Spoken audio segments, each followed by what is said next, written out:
Seorang pria panik melihat permukaan laut yang tenang tiba-tiba retak, dan kapal raksasa bermuatan berat di tengahnya langsung tertelan. Dalam ketakutan, orang-orang segera naik helikopter untuk kabur. Retakan menjalar ke bawah anjungan pengeboran. Air laut yang deras langsung menerjang sebelum pekerja sempat bereaksi. Tak lama, anjungan itu akhirnya runtuh dengan suara gemuruh. Namun, ini hanyalah awal dari bencana yang sesungguhnya.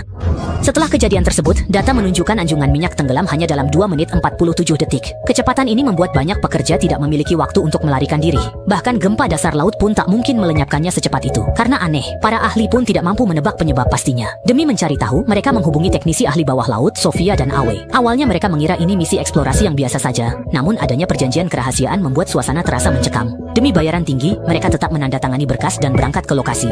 Mereka merakit HIC-1, lalu ke ruang kontrol untuk berbagi video. Alat itu perlahan mendekati lokasi kejadian. Saat pintu palka dibuka, pemandangan mengerikan muncul. Mayat pekerja pengeboran terlihat. Dari wajahnya, korban tampak sangat putus asa sebelum meninggal. Semakin dalam alat masuk, semakin banyak korban ditemukan. Semuanya memiliki kesamaan, yaitu mengalami penderitaan luar biasa sebelum tewas.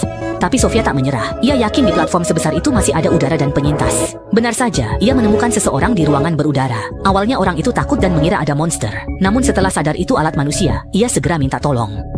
Bantu penyintas. Tiba-tiba, gelembung muncul dari laut dengan gas menyengat yang membuatnya sesak dan batuk. Sofia tahu penyintas ini sulit selamat. Gas ini mungkin bocoran gas alam yang bisa memicu ledakan. Berada di dekat lokasi sangat berbahaya. Sofia tak membuang waktu, ia menyuruh Awe menarik alat deteksi, lalu ke ruang komando untuk meminta kapten segera menjauh dari area berbahaya ini. Namun, permukaan laut saat itu sudah mulai mendidih ketika Sofia tiba di ruang kapten. Kapten juga merasakan bahaya sedang mendekat. Ia segera mengambil teropong untuk mengamati, dan melihat air laut di kejauhan terus bergejolak hebat, seolah-olah ada monster purba yang sedang terbangun.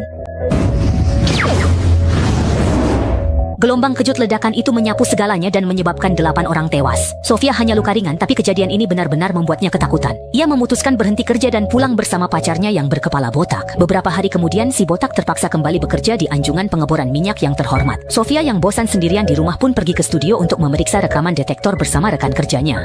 Ia menemukan rahasia. Gas bocor bukan dari anjungan, tapi menyembur dari celah dasar laut. Sofia merasa akan terjadi bencana besar. Ia segera melapor pada Pak William malam itu. Setelah melihat videonya, William memperingatkan Sofia agar tidak menyebarkannya demi mencegah kepanikan. Manajemen segera mengumpulkan ahli dan direksi. Hasil rapat darurat menyimpulkan, akibat eksploitasi minyak, lempeng dasar laut rapuh dan celah purba 8.000 tahun lalu kini kembali melemah.